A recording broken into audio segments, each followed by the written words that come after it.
cara, ele orava não sei quantas horas por dia. Eu não tô nem aí pro quanto você ora. Eu tô disposto a servir a Deus. Eu só não tô disposto a ser incomodado. Gente, se não tivesse público, não tinha falso mestre. Bom dia.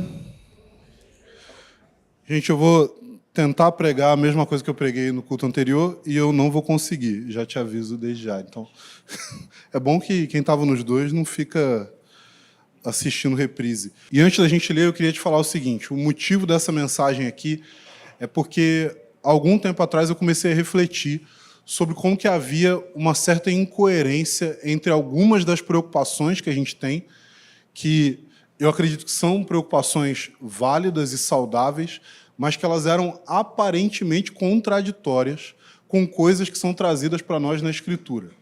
As preocupações são as seguintes: a preocupação que a gente tem com a saúde das pessoas, incluindo a sua saúde mental, a preocupação que a gente tem com o quanto que uma espécie de ativismo religioso pode produzir um resultado negativo e o quanto que a gente enfatiza para as pessoas que elas não deveriam ir além daquilo que elas conseguem dentro das suas atividades, seja atuando na igreja, servindo as pessoas, seja trabalhando diretamente no ministério. A gente sempre tem essa preocupação. Por quê? Porque a gente vê constantemente pessoas que têm tido esgotamento e burnout e outras doenças assim que têm afligido o povo de Deus e que muita gente trabalhando no ministério tem experimentado isso. Eu mesmo experimentei isso. Eu tive um caso de burnout alguns anos atrás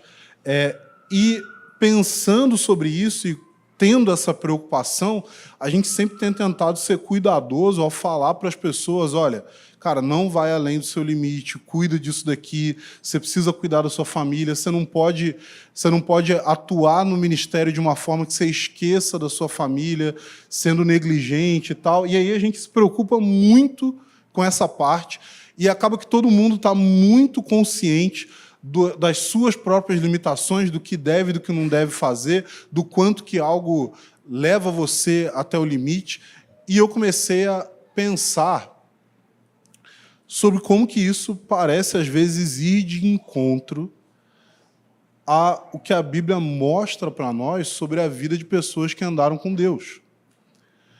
Então, Paulo tem uma frase, em 1 Coríntios capítulo 12, que ele vai dizer o seguinte: eu de bom grado me gastarei e me deixarei ser gasto. Ele vai falar sobre isso. Vamos abrir lá na passagem, ler? 2 Coríntios 12, 15. A passagem vai dizer isso, né? Eu de boa vontade me gastarei e me deixarei gastar em favor de vocês. Se eu os amo cada vez mais, será que vou ser amado cada vez menos? Então, Paulo está falando, inclusive, de uma situação em que não havia nos irmãos uma correspondência, segundo ele, daquilo que ele estava investindo da sua vida. Mas a gente vai ter vários casos de pastores que vão falar sobre como que a falta de cuidado por parte da igreja gerou um desgaste que acabou levando ele a ter algum quadro negativo na sua saúde mental. A gente tem pessoas nas igrejas que vão dizer o quanto que a ação de líderes e pastores levou elas até ter uma saúde mental precária, que foi desgastada pelo ativismo religioso. E eu fiquei um pouco preocupado com isso daqui, porque eu comecei a pensar o quanto que a gente estava indo em direção a um problema real, mas cada vez mais distante daquilo que a gente tem aqui na palavra.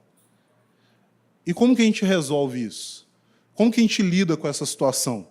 Porque simplesmente ignorar os aspectos psicológicos e emocionais negativos não é uma opção. Porque se fizer isso, o que vai acontecer é que não vai sobrar ninguém. Se não levar em consideração as limitações humanas, se não levar em consideração a necessidade de priorizar a família, a criação dos filhos, a vida no lar, o que a gente vai ter é um desastre lá na frente. Mas como que a gente pode conciliar isso com uma perspectiva bíblica onde exige sacrifício, onde exige serviço, onde exige essa postura de se gastar. Isso foi o que me deixou um pouco preocupado com a nossa situação. Eu sei que a gente está vivendo num momento em que o clima agora está muito voltado para a gente identificar ambientes onde acontece abuso, identificar tendências negativas em líderes, identificar quais coisas que estão sendo feitas que são erradas, e parece que, em alguns momentos, todo mundo fica numa espécie de hipervigilância tentando achar um monte de coisa em outros. E o que eu quero é já te avisar agora, o Rodolfo ele falou um negócio muito bom no briefing ali, que é, cara, eu não estou pregando isso daqui para você identificar coisas em outros. O que eu estou falando aqui é para a gente sondar o nosso coração. O que eu estou falando aqui é para a gente descobrir coisas que têm nos causado mal, mas que não estão fora de nós. São coisas que estão dentro de nós. Eu não estou aqui para te ajudar a identificar necessariamente líderes abusivos ou coisas parecidas com essa. Não, eu estou aqui para ajudar você a identificar coisas que vão ser usadas por líderes abusivos, mas que estão em você. Coisas que vão ser utilizadas não só por líderes, mas pelo próprio Satanás, para minar a sua vida, minar a sua espiritualidade, minar a sua capacidade de servir a Deus e glorificar o nome dele. O meu objetivo é que você consiga identificar isso. Porque identificar problemas em outros é algo que a gente já tem uma capacidade intrínseca, né, embutida em nós, que a gente não precisa de muito treinamento. Mas o problema é que, às vezes, a gente identifica coisas em outros e deixa passar coisas em nós. Ou seja, esse problema ele vai se tornar crônico na nossa vida.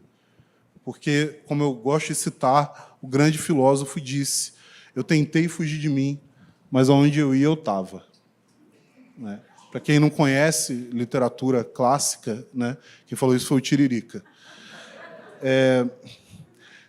Então, abre comigo aí em Mateus, capítulo 23, e a gente vai dar mais uma olhadinha no problema aqui. O problema desses ambientes, desse tipo de liderança e o que isso daí acaba gerando em nós.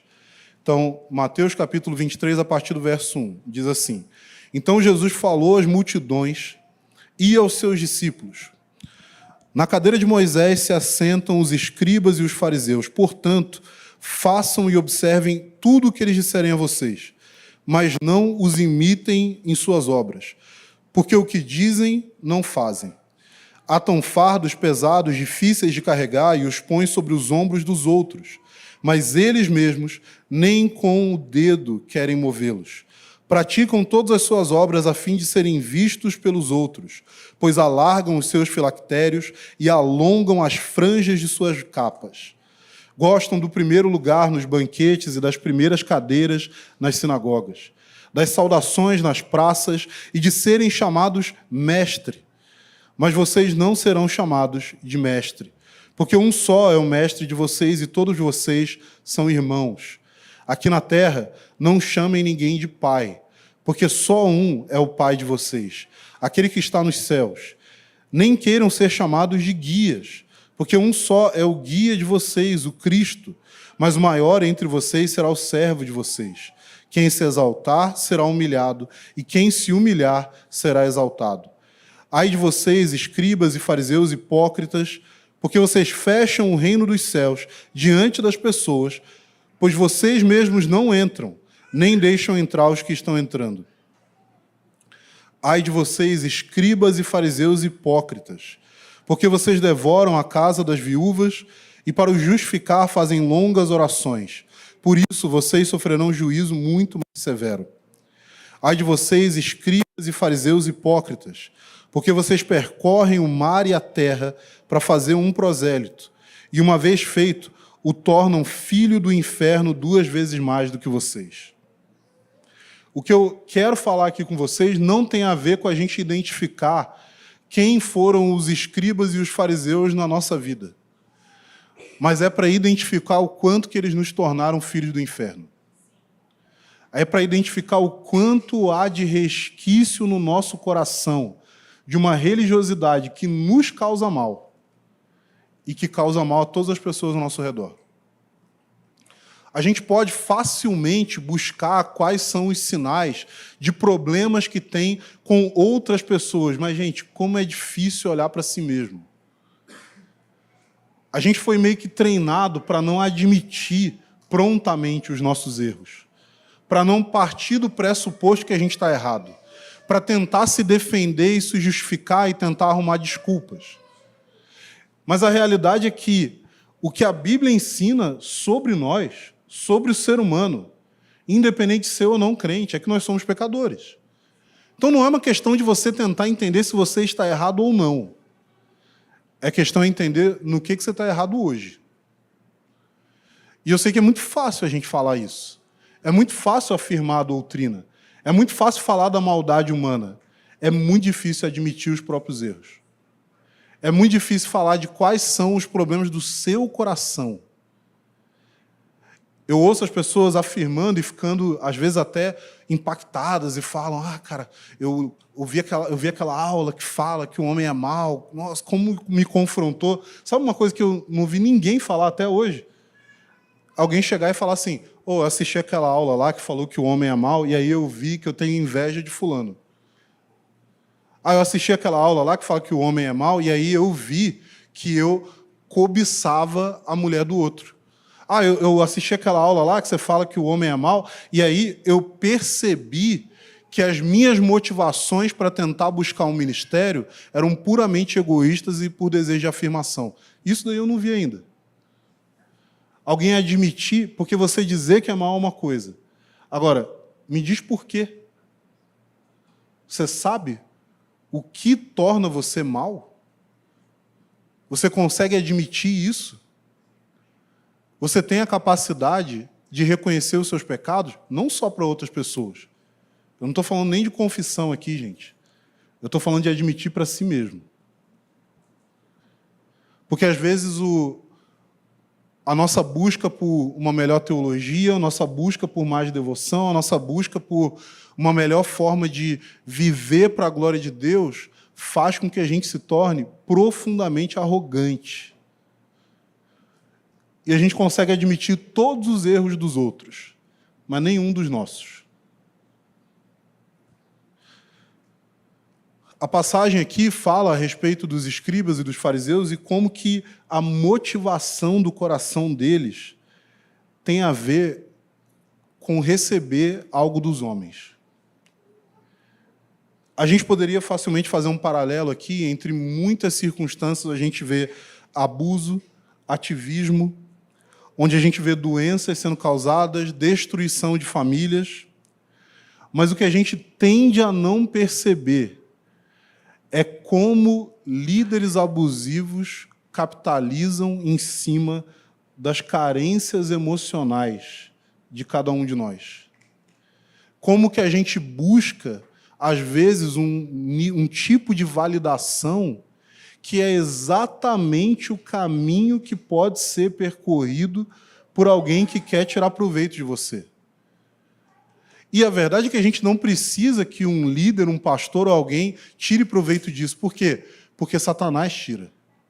Porque o diabo tira proveito disso. Porque as suas motivações podem estar escondidas até mesmo de você. Mas existe uma força das trevas constantemente querendo nos destruir. E ele vai fazer uso disso. Ele vai olhar para o que motiva você. Ele vai olhar para aquilo que te dá força para continuar. E se isso não é Jesus... Não, deixa eu reformular essa frase. Não é se. As suas motivações não são puramente santas. Porque você é um pecador. A questão não é saber se existe alguma motivação errada. A questão é saber quais são os pontos sensíveis da sua alma. Porque se você estiver consciente disso, você consegue confessar, você consegue lutar, você consegue pedir ajuda. Mas se você estiver inconsciente, você está perdido. Você está totalmente perdido. Porque o diabo vai brincar com você, com as suas carências emocionais, com seus problemas com paternidade, com as suas dificuldades em relação à família, com a sua necessidade de reconhecimento pessoal, com os seus problemas de autoestima, com o seu desejo de mascarar certas debilidades que você tem no seu caráter. Ele vai capitalizar em cada um desses pontos, a não ser que nós nos tornemos conscientes deles. A não ser que nós abramos o nosso coração para que a luz do Evangelho, da glória de Deus, ilumine os lugares de trevas que existem em nós. Só que fazer isso não é fácil. E fazer isso é impossível sozinho. Você precisa de outras pessoas. Você precisa de gente... E, gente, eu não estou falando que você precisa de outras pessoas no sentido de que você precisa de alguém com quem você tem uma aliança, uma amizade, confiança. Não. Você literalmente nem precisa disso. Você só precisa de outras pessoas. Por quê? Porque outras pessoas vão pisar no seu calo. O instrumento de santificação na sua vida não é só suas amizades espirituais. Não é só a igreja. Não são só os seus amigos. O instrumento de santificação na sua vida inclui também pessoas de quem você não gosta, que te incomodam, ou pessoas que não gostam de você.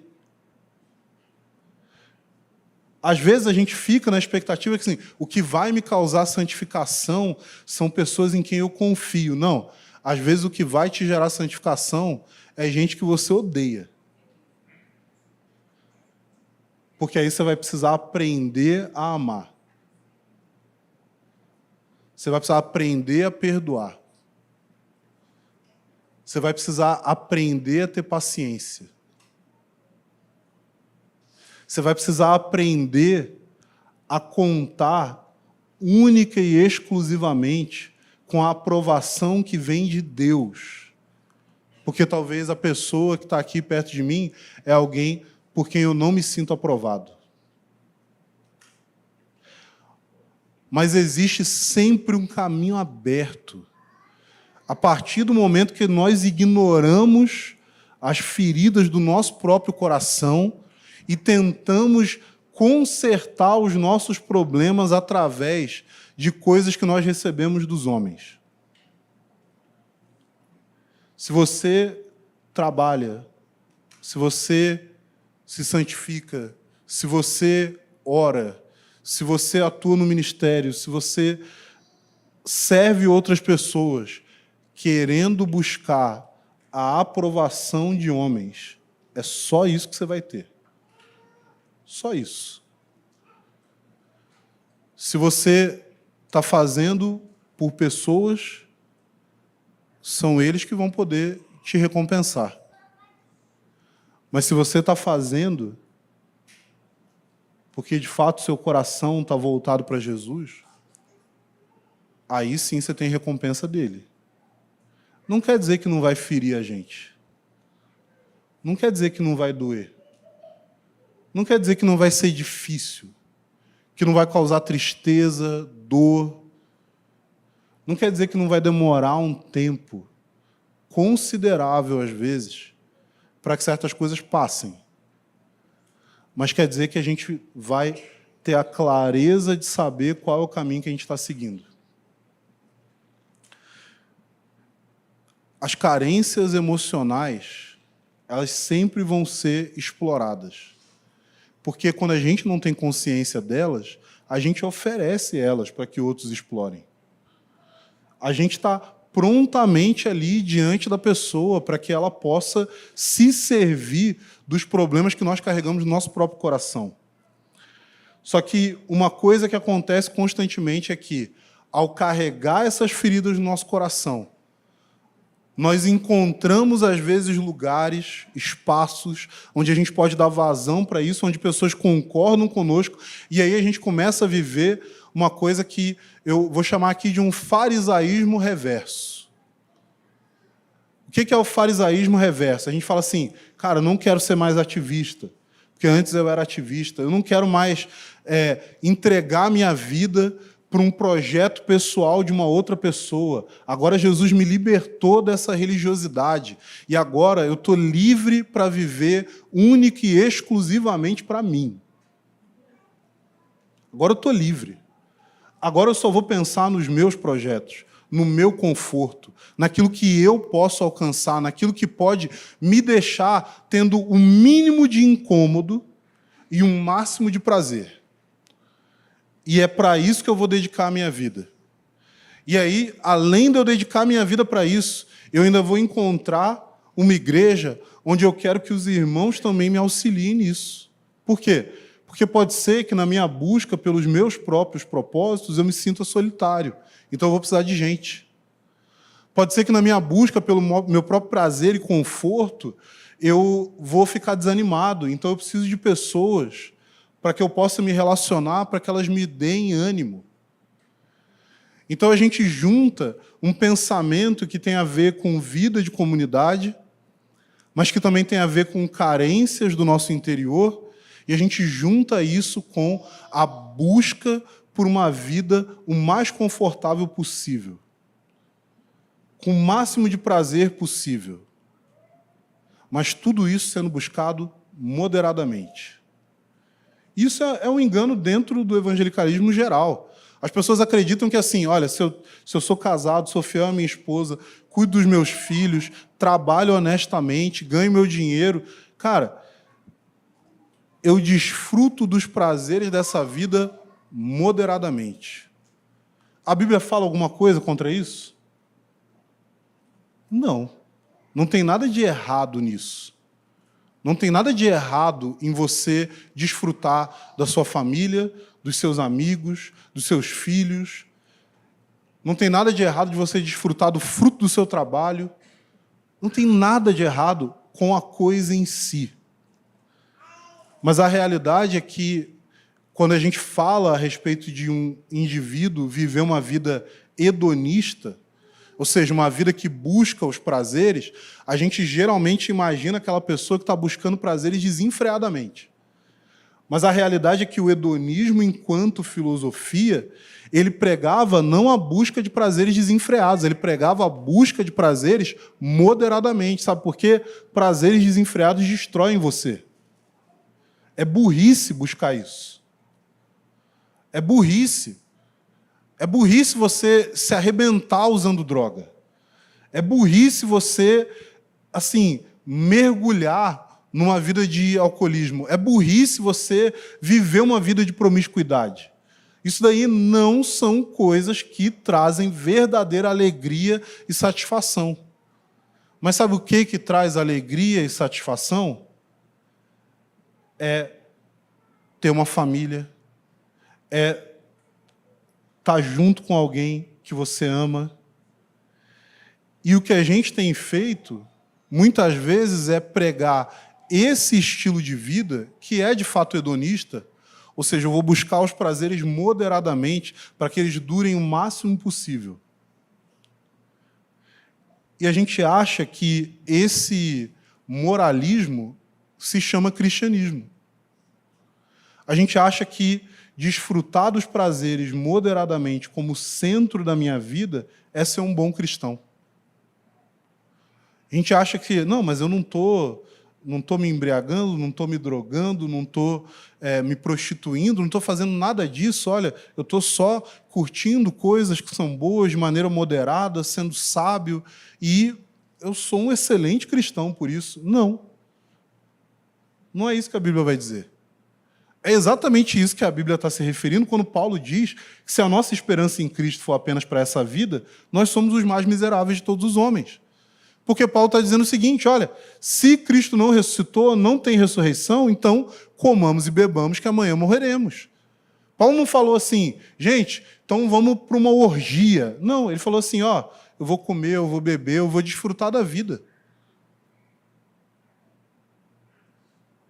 Mas Paulo está dizendo para as pessoas ali em Corinto o seguinte, olha, se não há ressurreição, eu estou causando turbulência na minha própria vida sem motivo. Eu estou fazendo com que a minha vida seja pior do que ela poderia ser sem motivo algum.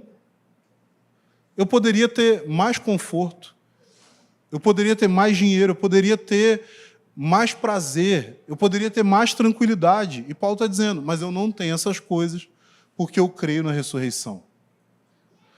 Mas parece que há uma religião nova que foi criada em que ela envolve basicamente viver para mim mesmo, só que num contexto evangélico. Viver para mim mesmo, mas com linguagem profética. Viver para mim mesmo como uma forma de afirmar a minha própria libertação da religião para mostrar o quanto que Deus está inserido em todas as esferas da existência. Eu estou mostrando para as pessoas aqui como que eu estou vivendo de uma forma livre. Mas a realidade é que eu só estou pensando em mim. A realidade é que quando alguém minimamente me incomoda, eu me retiro. A realidade é que quando eu tenho o mínimo prejuízo, eu estou fora. A realidade é que quando alguém pisa no meu calo, eu simplesmente excluo aquela pessoa, aquele relacionamento.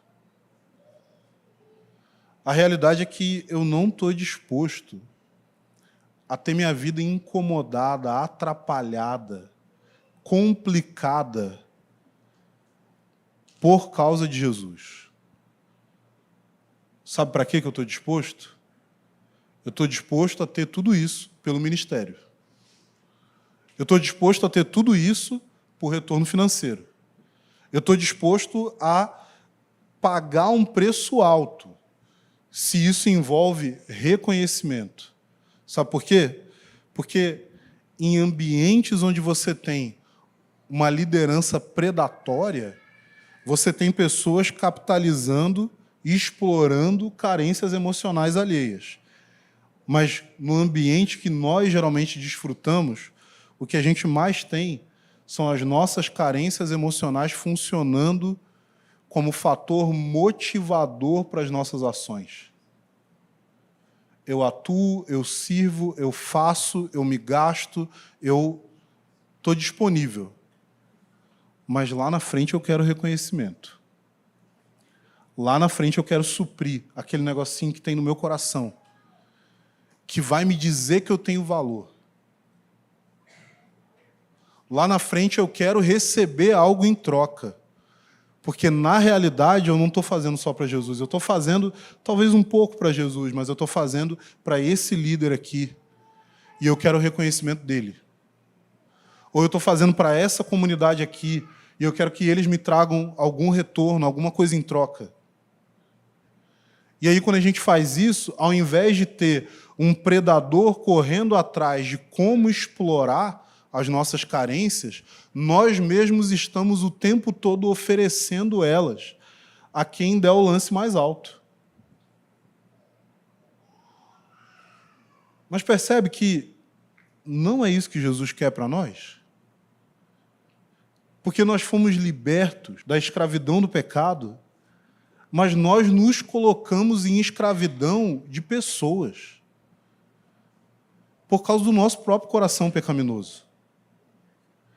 A gente vai atrás de pessoas e, gente, às vezes a pessoa está errada, às vezes a pessoa não está nem consciente do que está acontecendo, mas o que eu quero falar aqui não é da pessoa, eu quero que a gente olhe para nós.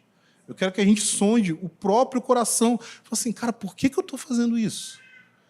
Por que eu estou me gastando nisso daqui?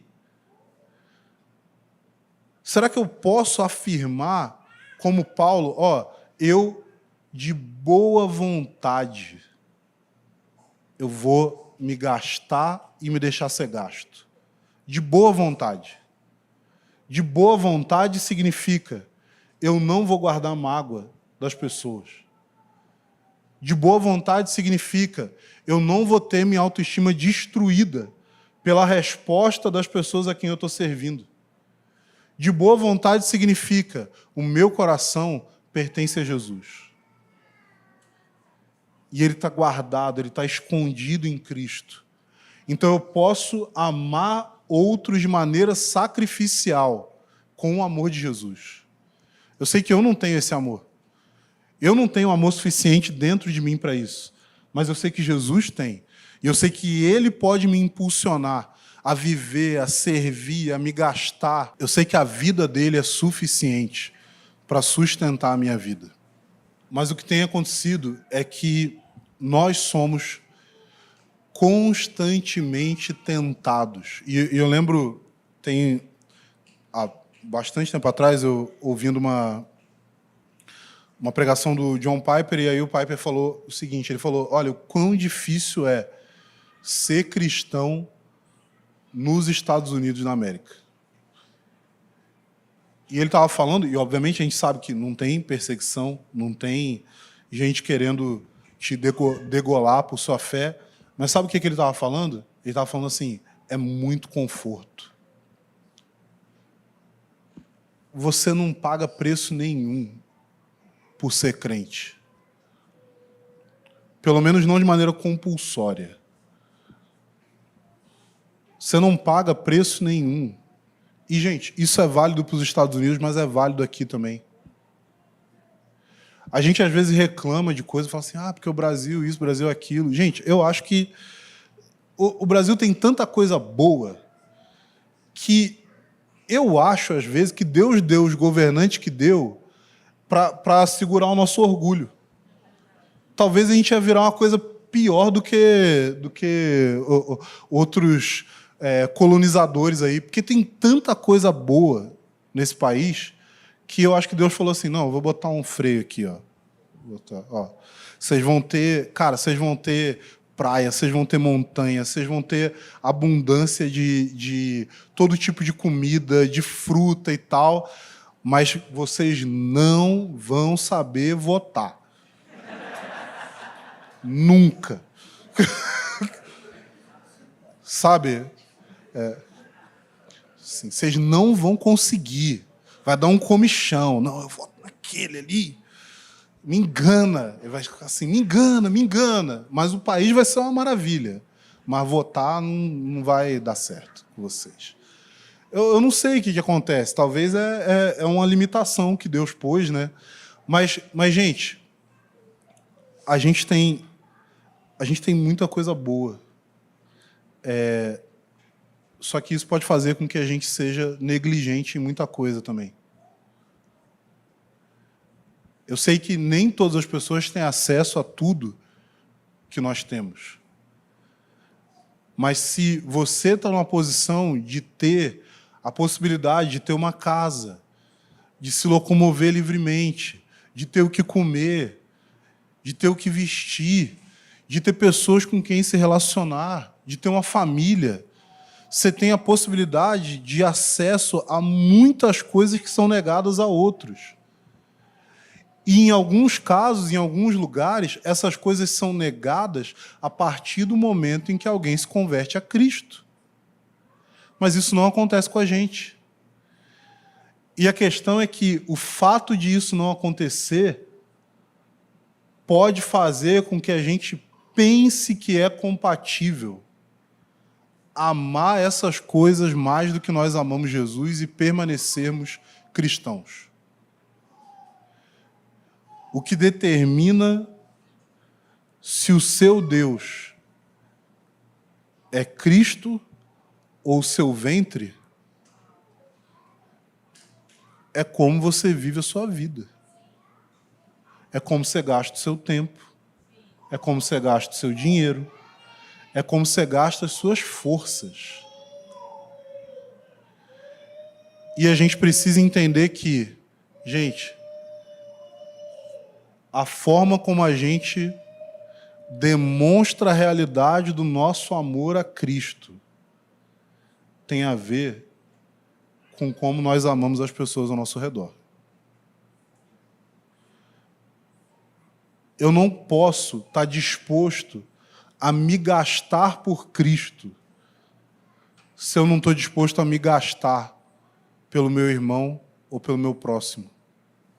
Eu não posso dizer, não, cara, meu coração é completamente de Jesus, eu sou uma pessoa... Gente, eu vejo tanta gente que exalta figuras, às vezes até do passado na igreja, e fala assim, cara, fulano era muito radical, fulano era muito de Deus. E aí, quando você vai perguntar o porquê, você vai ouvir as histórias da pessoa, e aí só tem coisa ruim. Só tem a pessoa tratando os outros mal, sendo mal educado, ferindo pessoas. E aí, quando você vai perguntar por que vocês exaltam tanto essa figura? Cara, ele orava não sei quantas horas por dia. Eu não estou nem aí para o quanto você ora. Eu não estou nem aí por quantas horas alguém passa em oração. Eu não quero saber. Não faço questão nenhuma. E isso não diz nada para mim. Isso não diz nada, por quê? Porque a Bíblia diz que isso não quer dizer nada. Mas a gente transformou a devoção pessoal numa vitrine. A gente inverteu a árvore. Ao invés de olhar para os frutos, a gente quer ficar analisando as raízes. A sua espiritualidade não é traduzida no quanto você ora. A sua espiritualidade não é traduzida no quanto você tem experiências. A sua espiritualidade é traduzida no quanto você ama. E o quanto você ama é traduzido em como você gasta os recursos que Deus te deu. Você tem força física, você tem força mental, emocional, você tem dinheiro, você tem tempo. Para onde que vão essas coisas? E eu desconfio que a resposta que a gente precisa dar sinceramente é que no centro daquilo que consome os meus recursos tem um negócio chamado eu. Eu estou disposto a servir a Deus. Eu só não estou disposto a abrir mão do meu conforto. Eu estou disposto a servir a Deus. Eu só não estou disposto a ser incomodado. Eu estou disposto a servir a Deus. Eu só não estou disposto a não ser reconhecido. A forma como a gente deve conciliar. E eu quero finalizar falando isso. A forma como a gente deve conciliar aquilo que Jesus falou a respeito dos fariseus e como que a vida de ativismo deles e a forma como eles tornavam outros mais filhos do inferno, a forma como a gente deve conciliar uma visão de que a gente não quer se tornar isso daqui, mas a gente entende que a gente precisa se gastar para Deus, é entender que grande parte do problema reside não nas nossas estruturas, mas no nosso coração. Porque é o nosso coração que faz com que a gente se submeta a lideranças abusivas. É o nosso coração que faz com que a gente tente buscar validação fora de Jesus. É o nosso coração que faz com que os incômodos e desconfortos e dificuldades dos relacionamentos façam com que nós nos isolemos cada vez mais. O problema maior da igreja não são líderes maus. O problema maior da igreja é o meu coração. Gente, se não tivesse público, não tinha falso mestre. Só tem falso mestre porque tem público. E se você falar assim, cara, eu saí de uma igreja que lá existia muito abuso e falso ensino e tudo mais, você precisa ter a consciência de que você é parte do motivo pelo qual aquela igreja existe. Eu falei mais cedo aqui que eu conversei com alguns irmãos, com 3 especificamente, que eram pastores de uma denominação onde tinha muitos comportamentos abusivos, assim, e eles falaram das várias atrocidades que aconteciam lá, e aí, só que tinha uma diferença ali. Um dos caras que eu conversei mais, ele era alguém que ele tinha uma frustração porque ele nunca teve um reconhecimento que ele achava que deveria ter tido naquela denominação. Então, na cabeça dele, o problema era muito mais externo. Mas um dos caras que eu conversei, ele foi alguém que teve um relativo sucesso dentro daquele ambiente. E eu conversando com ele, ele virou para mim e falou assim, cara, sabe por que eu fiquei tanto tempo ali? Ele falou que ele se fez essa pergunta muitas vezes. Cara, por que eu fiquei tanto tempo? Tanta coisa zoada. Aí ele, no fim, ele disse assim, eu fiquei tanto tempo ali por causa das minhas próprias ambições. Cada época vão ter erros diferentes. Cada época vão ter pecados e ênfases que vão surgir na igreja. E cada época a gente vai ser tentado a não só ir contra os erros, mas colocar esses erros simplesmente na conta de outras pessoas. Eu acredito que Deus quer mudar esse cenário para que a gente avance como igreja e a gente consiga entender, eu quero saber o que tem em mim que faz parte desse negócio. Eu quero saber o que tem em mim que possibilita isso. Eu quero saber o que tem em mim que faz com que eu continue voltando para um ambiente que é abusivo, para um relacionamento que só me faz mal, para uma frustração constante que vem de buscar algo que eu só poderia encontrar em Jesus, mas eu estou buscando em outras pessoas.